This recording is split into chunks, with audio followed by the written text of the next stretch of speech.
आपको कुछ ये इस तरीके से डालना है।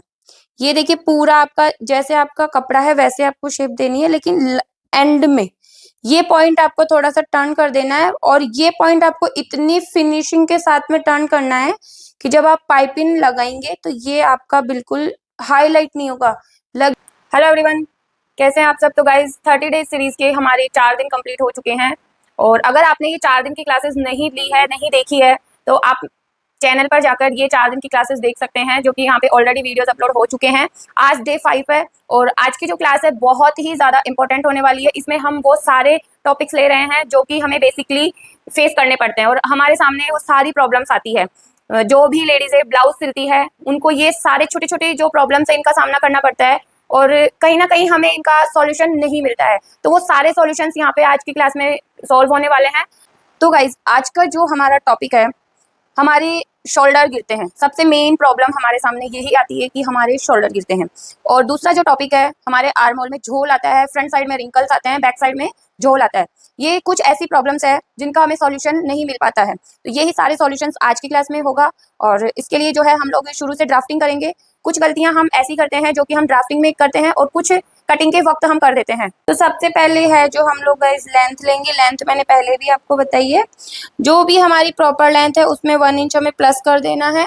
यहाँ पे हमें स्केल रखनी है और स्केल से यहाँ पे सीधी लाइन खींच देनी है। हमें हमारा शोल्डर निकालना है। जो भी आपका शोल्डर हो उसको डिवाइड 2 कर लेना है और यहाँ पे निकाल लेना है।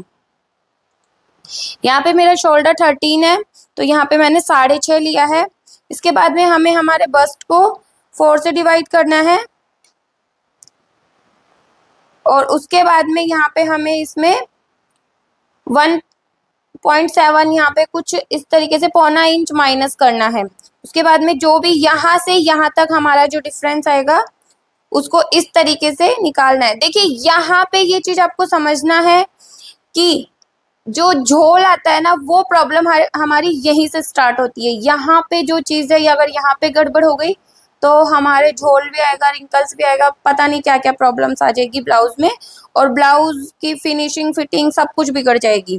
तो यहाँ पे देखिए ये मेरा इतना ऊपर चला गया। अब जितना आपका आर्म होल आ रहा है, गाइज मैंने मेजरमेंट लेना भी बताया है, तो आप जाके अगर आपको प्रॉपर मेजरमेंट लेना नहीं आता है तो आप मेरे चैनल पर जाकर के ये वीडियो देख सकते हैं, वहाँ पे मेजरमेंट लेना आपको मिल जाएगा। तो यहाँ पे देखिए मेरा जो है आर्म होल 17 है तो यहाँ पे हम 8.5 पे निशान लगा लेंगे। ठीक है, ये हमारा हो गया और इसको हम लोग स्केल से सीधा कर लेंगे इस तरीके से। अभी हम यहाँ पे हमें लेना है हमारा बैक क्रॉस। बैक क्रॉस और फ्रंट क्रॉस मैंने जो हमारे पहले जो वीडियोस आ चुकी है उनमें बहुत अच्छे से समझाया है, वहाँ पे आपको मिल जाएगा क्या होता है बैक क्रॉस फ्रंट क्रॉस। तो यहाँ पे देखिए जो हमारा बैक क्रॉस है वो हमारा 12 है। ठीक है, ये देखिए यहाँ पे हमारा शोल्डर 13 निकला है बट बैक क्रॉस हमारा 12 है। तो अब इसके हिसाब से जो है ये हमारी लाइन, ये देखिए यहाँ पे तिरछी आएगी। ऐसा नहीं है कि ये तिरछा ही आ रहा है, बहुत हो के ये इस तरीके से भी जाती है, ये बाहर की साइड भी जाती है, किसी के ये अंदर की साइड भी आती है। हमेशा ऐसे नहीं होता है कि ये, और कई बार ये बिल्कुल सीधी भी आती है।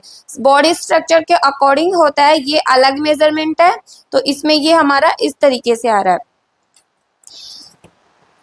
ये जो मैं आपको ड्राफ्टिंग बता रही हूँ हमारी बैक साइड की है, इसके बाद हम फ्रंट की करेंगे। अब जो है यहाँ पे जितना हमारा है उतना ही हमें यहाँ लेना है। तो देखिए यहाँ पे हमें कुछ भी प्लस माइनस नहीं किया है क्योंकि बैक साइड में हमारी यहाँ पे कोई प्लेट नहीं डलती आर्म होल की, तो यहाँ पे हमें प्लस माइनस करने की ज़रूरत नहीं पड़ती है।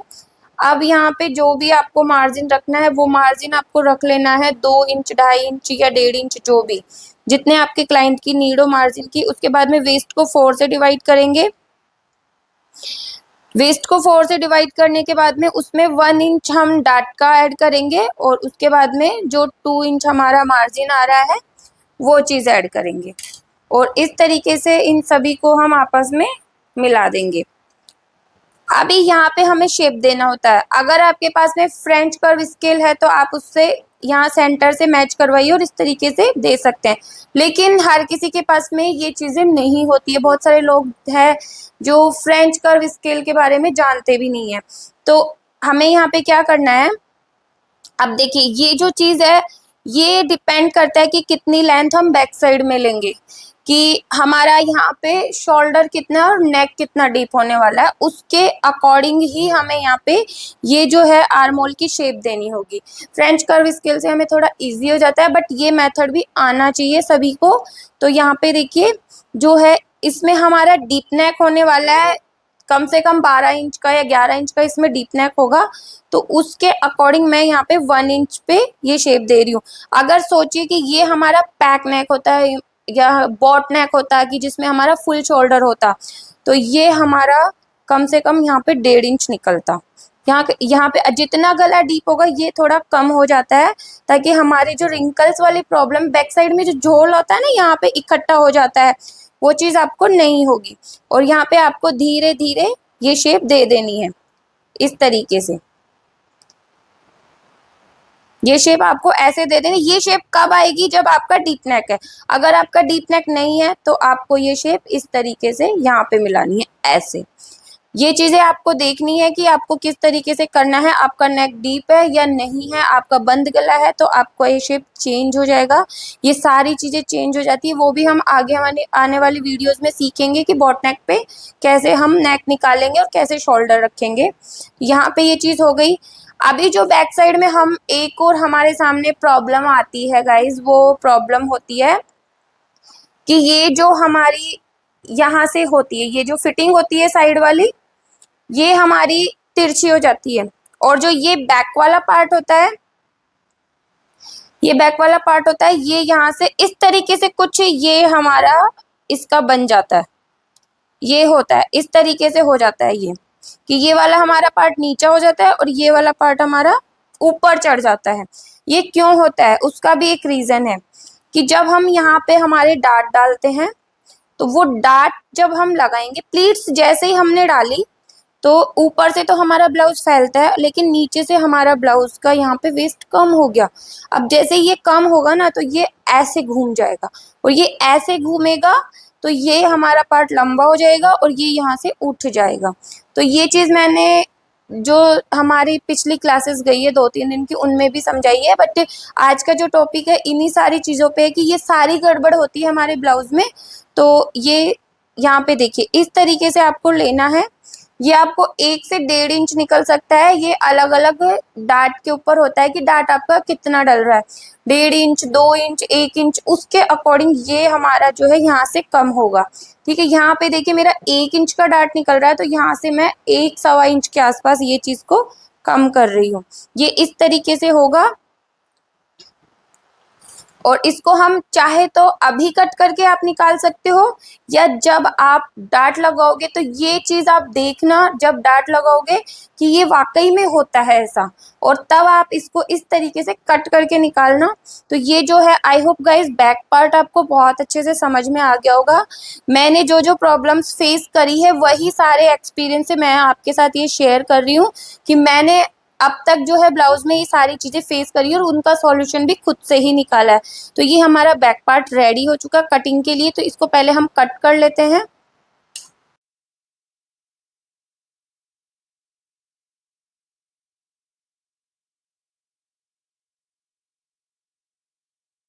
पार्ट हमारा कट हो चुका है। अभी हम है जो फ्रंट पार्ट कट करेंगे। तो यहाँ पे ये देखिए इस तरीके से है जो आपको लाइन सीधी कर लेनी है। और जो ये हमारा इधर किनारी वाला पार्ट है, तो कुछ इस तरीके से देखिए ये जो लाइन है ये किनारी को हम कट करके निकाल देंगे, इसलिए मैंने यहाँ पे लाइन खींची है। प्लस अभी जो है हमें यहाँ पे 1/2 इंच की लाइन इस तरीके से खींच लेनी है। फ्रंट पार्ट में बहुत सारे लोग ये गलती करते हैं कि जो हम हुक और आई की पट्टी लगाते हैं उसके लिए अलग से मार्जिन नहीं रखते हैं, और फिर ये जो पार्ट है हमारा छोटा हो जाता है। इसके बाद जो है गाइज आपको आर्म, आपका शोल्डर निकालना है। जो शोल्डर हमारा था, हमने 13 लिया था, 13 का हमने हाफ किया, यहाँ पे 6.5 हो गया। उसके बाद में जो भी हमारा वही बैक वाला हम करेंगे कि यहाँ से जो है हमारा 1.5 इंच इस तरीके से निकाला और यहाँ पे 8.5 इंच पे हमने मार्किंग किया। जो जहाँ यहाँ तक की जो है ड्राफ्टिंग हमने सेम करी थी, तो इसी तरीके से यहाँ पे देखिए सीधी लाइन खींच देंगे।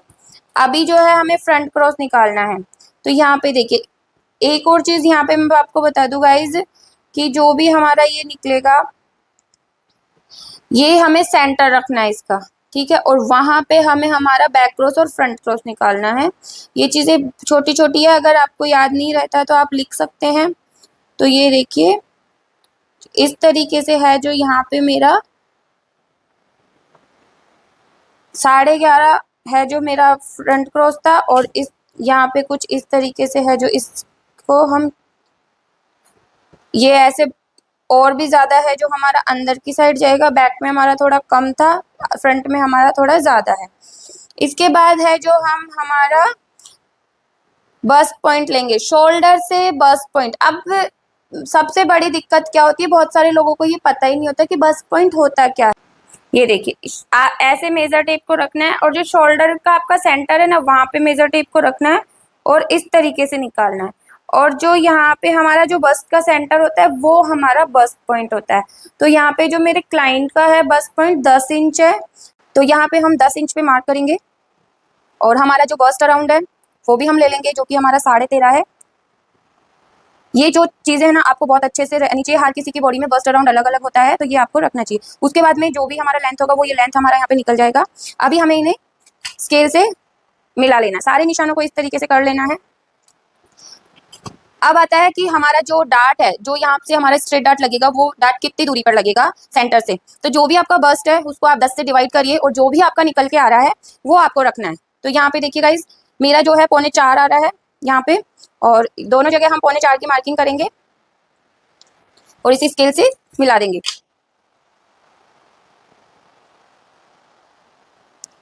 अभी बात करते हैं कि यहाँ पे जो है ये डार्ट हमारा कितने इंच का डलेगा।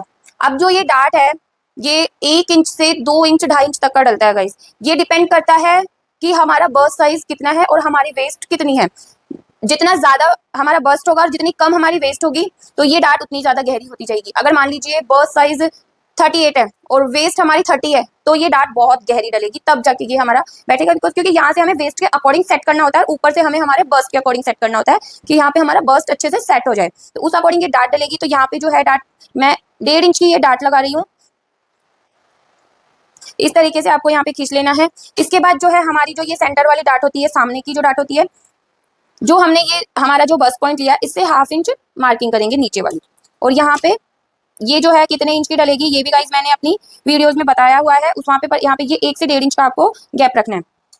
इसके बाद जो है गाइस आप ये वाली जो डार्ट है हमारी साइड की, ये आपको 1.5 से 2 इंच का गैप रखना है, और ये आपको कुछ इस तरीके से तिरछा ले लेना है। ये भी हमारे आधे से 1/4 इंच की डार्ट डलेगी। डिपेंड करता है कि आपका बस्ट साइज क्या है, ये उसी के अकॉर्डिंग डलती है। 1 इंच तक भी ये डलती है। अभी ये जो है डार्ट हमारी, अब जो है ये डार्ट डलेगी जो कि हमारा 1.5 इंच पे निशान लगेगा, और यहाँ से है जो गाइज हमें इसको इस तरीके से है स्केल सीधा करना है। इसको हम इस तरीके से करेंगे, और जितनी हमें ये डार्ट, अभी डिपेंड करता है ये डार्ट हमारी कैसे निकलेगी। कि मैं देखती हूँ कि कई लोग आधा इंच की ये डार्ट डाल देते हैं, कई लोग बहुत आधा इंच से भी कम की ये डार्ट डालते हैं। तो आपको ऐसे नहीं करना है, आपको आपका अपर बस्ट और बस्ट दोनों में डिफरेंस देखना है कि अपर बस्ट आपका कितना है, और बस्ट और अपर बस्ट में जितना डिफरेंस हो उसको आप 2 में डिवाइड कर लो, और दोनों साइड ये डार्ट उसी हिसाब से डल जाएगी। तो यहाँ पे जो है गाइज मेरी ये 1/2 इंच की डार्ट डल रही है, क्योंकि यहाँ पे ज़्यादा डिफरेंस नहीं है, 1 इंच से भी कम का ये डिफरेंस है। और इस डार्ट को जो है अब हम इस तरीके से करेंगे, यहाँ पे कुछ देखिए, और ये जो हमारा ये वाला लाइन है इस लाइन को इस तरीके से मिलाएंगे।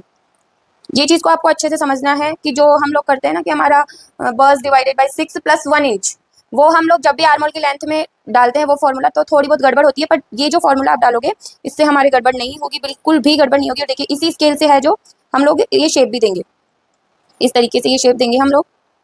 ये देखिए कुछ ऐसा है जो ये हमारा शेप आ जाएगा, और इसको हम कट कर लेते हैं। पहले हम इसी को कट करेंगे,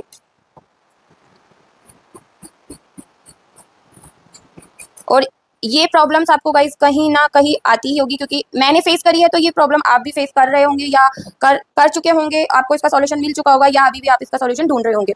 इसके बाद है जो गाइस हमें इधर से लाइन लेनी है। अभी यहाँ पे एक और चीज़ गाइस कि ये वीडियो ना आपको स्किप नहीं करना है, आप कंटिन्यू देखोगे ना तभी जाके ये चीज़ें आपको समझ में आएगी कि जो भी हमारा डिवाइड था बस डिवाइडेड बाय 4, उसमें हमने यहाँ पे ½ इंच प्लस कर देना है। प्लस क्यों किया है? क्योंकि यहाँ पे हमारी डाट डल रही है और यहाँ पे हमारी डाट डल रही है, तो ये चीज़ हमारी छोटी हो जानी है और इस डाट का मार्जिन यहाँ पे हमें रखना है। ठीक है, ये जो है बैक पार्ट से हमारा जो फ्रंट वाला पार्ट है वो 1 इंच बड़ा बनता है और यहाँ पे जो है ये 2 इंच का हमने मार्जिन रखा है। यहाँ पे वेस्ट की कोई कैलकुलेशन नहीं है, क्योंकि अभी जो हम नीचे का बेल्ट निकालेंगे वो अलग से निकालेंगे, वो हम कहाँ से निकालेंगे वो चीज़ भी मैं आपको बताऊंगी आगे। तो ये यहाँ तक हो गया। अभी इसके बाद में ना आपको क्या करना है, ये जो वाली डाट है हमारी, इसको आपको इस तरीके से करना है। देखिए इसमें चीज़ें ना बहुत है आपके लिए समझने के लिए, और ये सारी प्रॉब्लम्स आपको होती भी होगी जहाँ तक मुझे है, क्योंकि हर किसी को ये फेस करनी पड़ती है। और जो है ये आपका बेल्ट वाला निशान है, आप इसको 1 से 1.5 इंच तक कर सकते हैं अपने अकॉर्डिंग। ये चीज़ें आई होप आपको समझ में आ गई होगी यहाँ तक। तो अभी हम इसको पहले कट कर लेते हैं चारों तरफ से। तो गाइज हम नेक निकालेंगे। अब तो देखिए गला आपको जितना निकालना है, आप उससे पहले ना आपको जितना शोल्डर रखना है, कि मान लीजिए आपको 3 इंच शोल्डर रखना है, तो आपको यहाँ पे 4 इंच पे निशान लगाना पड़ेगा।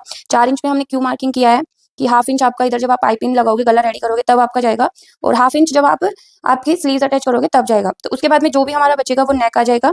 तो यहाँ पे है जो इसी तरीके से यहाँ पे आपको लाइन खींच लेनी है। एक और चीज गाइस, कि आपने देखा होगा कि जब हम ब्लाउज रेडी करते हैं तो उसके बाद में हमारा वी, गले का जो शेप है वो वी बन जाता है। तो ये शेप ना कुछ अलग ही बन जाती है, कुछ इस टाइप से शेप बन जाती है हमारी। ये राउंड नहीं रह पाता है, प्रॉपर इस तरीके से राउंड नहीं रह पाता है। तो इसके लिए ना आपको क्या करना है, प्रॉपर गला निकालना है आपका गाइस। जो भी आपका नेक होगा बस आपको उतना ही छोड़ना है जितना आपका मार्जिन के लिए चाहिए, और जितना आपने यहाँ ऊपर लिया उतना ही आपको यहाँ लेना है। इनफैक्ट उससे आपको थोड़ा पॉइंट ज्यादा ही लेना है, और आपको इस तरीके से यहाँ पे रखना है। थोड़ा सा नीचे से अगर आप ज्यादा लोगे ना तो आपका क्या होगा कि जब ये शोल्डर थोड़ा सा इधर आएगा ना तो ये बिल्कुल राउंड शेप में आपका आ जाएगा, और ये बिल्कुल भी वी शेप जैसा नहीं लगेगा। और यहाँ पे आप फ्रेंच कर्व स्केल से भी शेप दे सकते हैं। मैंने आज फ्रेंच कर्व स्केल नहीं लिया है, क्योंकि मैं चाहती थी कि मैं आपको हाथ से ही ये शेप्स डाल के बताऊं। तो यहाँ से हम जो है नेक कट कर लेंगे। तो गाइज अब हम जो है इसकी बेल्ट कट करेंगे। अब बेल्ट कट करने में ना देखिए बहुत सारे लोग क्या करते हैं कि यहाँ से कट किया, जो हमारा ऐसे कैसे निकला उसी से बेल्ट बना लेते हैं, लेकिन आपको ना ऐसे नहीं करना। जो ये प्लीट है इसको आपको ऐसे दबाना है।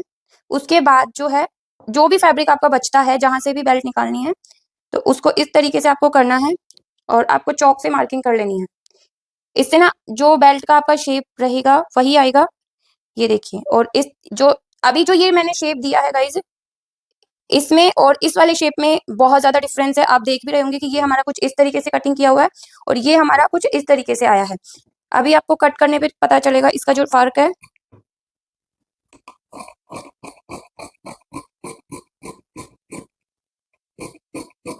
ये देखिए जो हमारी पहले वाली शेप थी बेल्ट की और अब वाली शेप में काफी डिफरेंस आ गया है। तो गाइज ये जो है यहाँ पे मैंने आपको ये सारे सॉल्यूशंस आपको बताए हैं कि आप लोगों को कैसे क्या करना है। और अगर इसके आगे भी आपको कोई प्रॉब्लम आ रही हो शोल्डर जॉइंट करने में या स्लीव्स लगाने में तो आप मुझे कमेंट कर सकते हैं, और तो मैं उसमें ये चीजें भी आपको क्लियर कर दूंगी आगे आने वाली वीडियो में। एंड आप नेक्स्ट मुझे बताएंगे कि अभी आपको क्या सीखना है आगे। आपको डिजाइनर ब्लाउज सीखना है या पैडेड ब्लाउज या डिजाइनर, दोनों चीजें आपको सीखनी है। प्रिंसेस कट ब्लाउज आपको सीखना है, जो भी आपको पहले सीखना है आप लोग मुझे कमेंट करके बताना कि आपको किस चीज का ट्यूटोरियल चाहिए। कि क्योंकि बेसिक मैंने आपको बहुत अच्छे से बना सिखा दिया है जितना हमारे नीड्स होती है। सबसे ज्यादा सिला जाने वाला ब्लाउज है पहले जो मैंने आपको मार्किंग और कटिंग बताई थी, और इसमें मैंने आपको वो सारी प्रॉब्लम्स का सॉल्यूशन दिया गाइस जो हमें आती है। जैसे कि यहाँ पे हमारे प्लीट्स और रिंकल्स डल जाते हैं, इस तरीके से झोल डल जाता है, तो वो भी क्यों डलता है वो चीज भी आपको आई होप यहाँ पे समझ में आ गई होगी। एक और चीज गाइज कि आप लोग ना शोल्डर जॉइंट करते वक्त गलती करते हो तो उसमें भी आपको प्रॉब्लम आती है। मतलब कि यहाँ पे है ना जो रिंकल्स आते हैं कुछ इस तरीके का है, जो जो शेप बन जाता है ऐसा आता है, यहाँ से कुछ ऐसे रिंकल्स बन जाते हैं। वो रिंकल्स बनते हैं कि आप शोल्डर बहुत गलत तरीके से जॉइंट करते हैं। सभी लोग बोलते हैं, मेरे को भी बहुत पहले जब मेरे को ये प्रॉब्लम्स आती थी तो लोग बोलते थे कि इस तरीके से जॉइंट कर लिया कर तो ये शोल्डर ड्रॉप नहीं होगा, लेकिन वो चीज तो रुक जाती है, शोल्डर तो ड्रॉप नहीं होता है उससे। बट दूसरी प्रॉब्लम हमारे सामने आ जाती है कि यहाँ पे हमारे झोल कपड़ा इकट्ठा हो जाएगा, रिंकल्स आ जाएंगे, ऐसी प्रॉब्लम्स। आप उसका कैसे सॉल्यूशन डालोगे? तो यहाँ पे आपको ना वो गहरी वाली जो आप देखिए इस तरीके से जो सिलाई डालते हो ना वो सिलाई आपको नहीं डालनी है। जो है आपका ऐसे आपको लेना है सीधा, बिल्कुल जैसे जैसे आपका आया है ये चीज आपको यहाँ तक लेनी है। एंड इसके बाद आपको कुछ ये इस तरीके से डालना है। ये देखिए पूरा आपका जैसे आपका कपड़ा है वैसे आपको शेप देनी है, लेकिन एंड में ये पॉइंट आपको थोड़ा सा टर्न कर देना है, और ये पॉइंट आपको इतनी फिनिशिंग के साथ में टर्न करना है कि जब आप पाइपिंग लगाएंगे तो ये आपका बिल्कुल हाईलाइट नहीं होगा, लगेगा नहीं कि आपने यहाँ से शोल्डर डाउन किया, और यहाँ पे आपके रिंकल्स भी नहीं आएंगे जब। और मैंने ये चीज शॉर्ट्स में भी बताई है कि आपको गले पे ये शोल्डर ड्रॉप करने वाली प्रॉब्लम को कैसे आप सॉल्व कर सकते हो। तो अगर आप मेरे चैनल पर नए हैं तो चैनल को सब्सक्राइब कर ले। वीडियो आपको पसंद आई तो कमेंट करके मुझे जरूर बताएं कि आपको वीडियो कैसी लगी, और आगे आपको क्या सीखना है आप मुझे ये भी बता सकते हैं। जो भी आपको अच्छा लग रहा है या जो भी आपको कुछ सीखना है तो आप कमेंट बॉक्स में मैसेज ड्रॉप कर सकते हैं, और आप वीडियो को जरूर शेयर करें। हो सकता है इससे आपकी हेल्प ना हो, ये आपके लिए यूजफुल ना हो, लेकिन किसी और के लिए ये यूजफुल हो सकता है जिनको इसकी वाकई में नीड है। सबसे पहले उसका नोटिफिकेशन आ जाए और आप सबसे पहले मेरी वीडियो देख सके। नेक्स्ट आप मुझे कमेंट करके बताएंगे कि आपको अब क्या सीखना है, जो भी है प्रिंसेस कट ब्लाउज या फिर पैडेड ब्लाउज या फिर डिजाइनर ब्लाउज, एडवांस लेवल में अब आपको क्या सीखना है। जो भी आपको सीखना है गाइस प्लीज मुझे कमेंट करके बताना। तो